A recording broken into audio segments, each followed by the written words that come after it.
Good morning mga kamamis. So ngayon kukuha ko ng malunggay dahil may gagawin ako. Gagawa ko ng malunggay juice. Sariling version mga mamis. Pag walang pambili. So natural mo lang. Para organic. Bala na kayo dyan basta ako. Yan ang ginagawa ko every morning. So, may tatlong tangkay lang yung kukunin ko mga mami. So, okay na yan para talagang masustansyan talaga. Para mainom ni baby. Yung marami na palang gumamela. Natuwa ako. Dami niyang bulaklak. So, inansin ko. Dami ko na palang serpentina. Ang ganda ng mga dahon. Kaya bumalik ako. Champs na pasena. Baka gusto mo. So, yan. Hugasan ko lang po mga mamis. And then, pakuha ako ng isang basong tubig. Ipapakuluan ko. Warm water lang siya.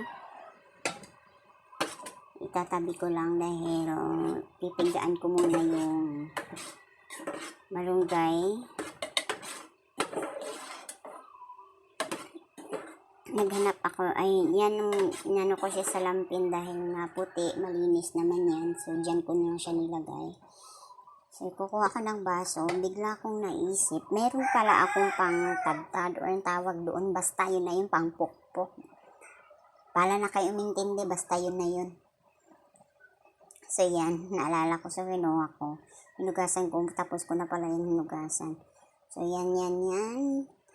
Hindi ko alam, basta pukpukin mo. Pukpukin mo hanggang lalabas ang gatas. Gatas. Basta yun na yun. So, yan. Inulit ko ulit para talagang tanggal talaga yung katas ng malunggay at mapupunta dun sa maligamgam na tubig mamaya pag pinigaan ko na siya. So, yun. Kukunin ko na yung warm water. Lagay ko na siya sa baso. So, yan. Sisimulan ko na ang pagpiga ng malunggay. So, ako naman yung iinom. So, kamay-kamay ko na lang yan. Malinis yung kamay ko, mga mamis. Ilang beses ako naghugas. So, di bali, ako naman yung iinom eh. Kaya okay lang. So, pok ulit. So, piga ulit. Masarap yan, mga mamis. Hindi siya maamoy. Basta masarap siya, hindi din siya mapait. Yan, may malunggay juice na ako. So, yung lampin, para hindi magmansya yung malunggay, nilalaba ko na siya. Tapos, ilalaba ko ulit siya mamaya. Para lang hindi magmark yung mansya niya. Kasi sayang naman yung lampin, diba?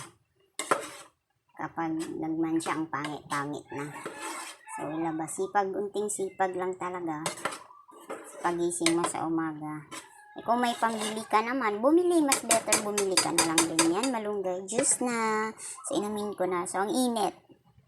Ang init pala niya. So, nagdagan ko siya ng unting tubig para lang hindi siya sobrang init. Magwa-warm water lang siya. Unti lang naman yung nilagay ko.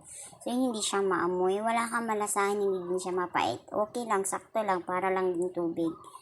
May unting lang siya, pero okay naman sa akin. Siguro nasanay na yung dila ko. Kasi simulang nanganak ako, ginagawa ko na to. Sariling gawa lang, sariling version na lang yan. So, kung may pambili ka naman, mas better bumili ka, para hindi ka na magpagod kumuha ng malunggay. So, yun guys. Thank you mga mamis.